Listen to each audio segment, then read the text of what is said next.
Have you ever sold a stock in a panic only to watch it bounce back a week later?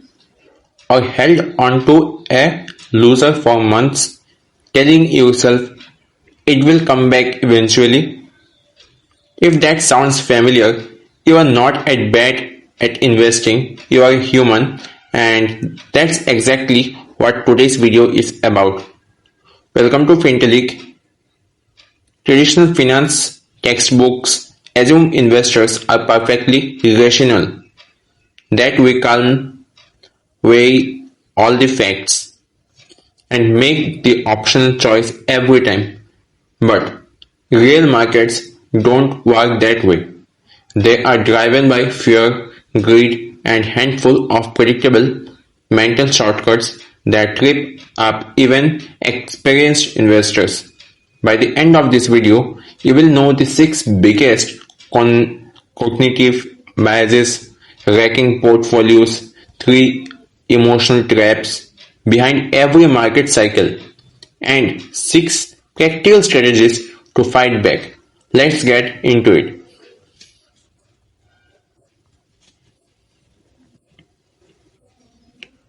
Let's start with the old assumption. Classical economics is built around what's called the rational economic man, an investor who always has full information, always calculates the optimal outcome, and always acts as their own financial interest. Sounds great in theory, doesn't hold up in practice. Real investors panic sell during crashes. They chase hot stocks after they have been already gone up 300%. They check their portfolio 10 times a day. When the market volatile, none of that is rational. It's actually emotional. That gap, how investors are supposed to behave and how we actually behave, is exactly what behavioral finance studies. It borrows from psychology, economics, and even neuroscience to explain why smart people make dumb money decisions. And more importantly, it gives us tools to correct for it. That's the roadmap for this video. 6 cognitive biases, 3 emotional traps, the real cost of ignoring them, and the 6 fixes you can start using today. So what actually is behavioral finance? It's a multidisciplinary field, meaning it pulls from 3 areas. The first, psychology, the cognitive biases and mental shortcuts that distort our judgment. Second, economics, how millions of individuals' imperfect decisions add up to market-wide effects like bubbles and crashes. And the very third, neuroscience, literally the brain chemistry behind fear, greed, and reward-seeking behavior. Put those together and you get a field that directly actually challenges 2 pillars of traditional finance, the efficient market hypothesis, and rational choice theory. Behavioral finance says markets are not always efficient because the people trading in them are not always rational, and that opens the door to some very predictable, very costly mistakes. Let's talk about the biggest ones. First up, overconfidence bias. This is when investors overestimate their own skill and the accuracy of their predictions. It's a trader who thinks they are consistently beat the market, so they trade consistently, take on too much risk, and underestimate how much they could lose. Studies consequently show that the more people trade, the worse their returns tend to be, largely because of overconfidence. Second, confirmation bias. This is when you slick out information that agrees with what you already believe and tune out anything that contradicts it. If you are bullish on a stock, you read the bullish articles and skip the bearish ones. That creates a distorted, one-sided picture of reality, right? When you need the full picture the most. And there's the third, anchoring bias. This is fixating on the first number you see, usually your purchase price, and refusing to let it go, even when the situation has completely changed. You bought a stock at $50, it's now at 30, and you refuse to sell until it gets back to 50. Even though nothing about that $50 mark is meaningful anymore, it's just the number you are anchored to. There are more biases to watch for. Herd mentality, following the crowd even when it contradicts your own judgment. This is how bubbles form. Everyone's buying, so you buy. Everyone's panicking, so you sell. It feels safer to be wrong with the crowd than right alone. But herd behavior is exactly what fuels both bubbles and crashes. Hindsight bias.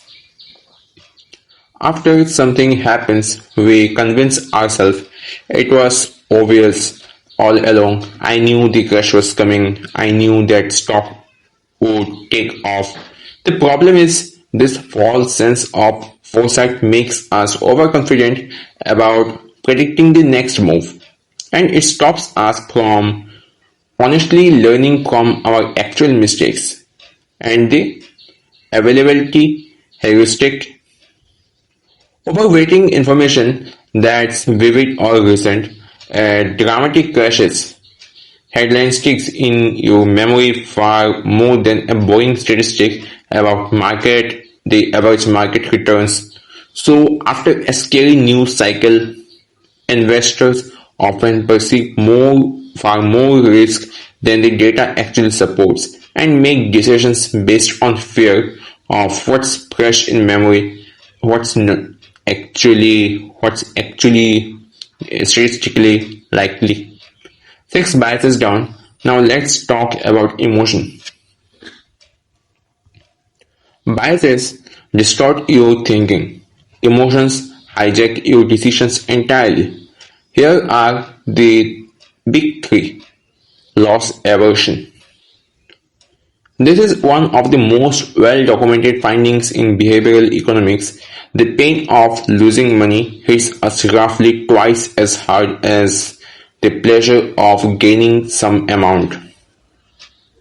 That single imbalance explains so much bad investing behavior, holding on to loser way too long, hoping they will recover, while selling winners way too early. Just lock in the gain before it disappears.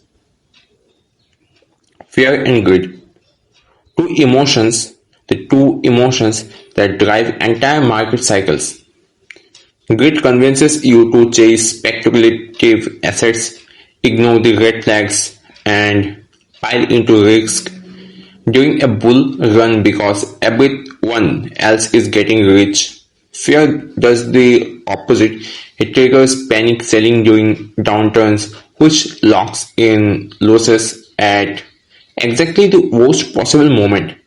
Zoom out on any major crash in history, and you will see this exact pattern playing out at scale. Regret aversion. Making choices, especially to avoid the possibility of future regret.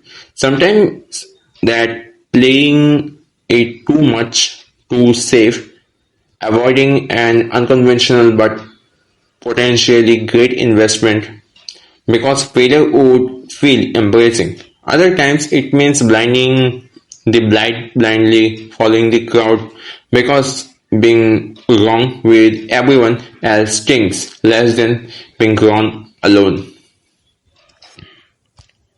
Now, the cost of behavioral pitfalls. So, what does all of this actually cost you? Four things typically. The number one, underperformance, buying high out of greed, selling low out of fear, and cracking up the trading costs along the way. It's a recipe for lagging the market, not beating it. Number two, poor diversification. Overconfidence in your favorite stock or sector means you end up in a way too few baskets. So one bad call can do outside damage. The number three, mismatched risk. Either too much risk because greed and overconfidence pushed you there, or too little risk because kept you overly conservative. Rarely it is the right amount. Here's the number four, the derailed long-term goals. Every emotional reaction to short-term noise, a bad headline, a red scary tweet, pulls you further from the plan you originally set out to follow. So, none of this is a character flaw. It's just what happens when biology meets the market. The good news, once you know the patterns, you can build systems around them. That's what the rest of the video is about.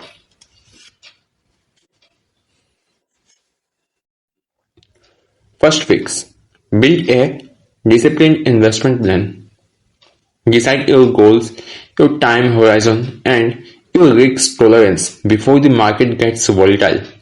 Not during a crash.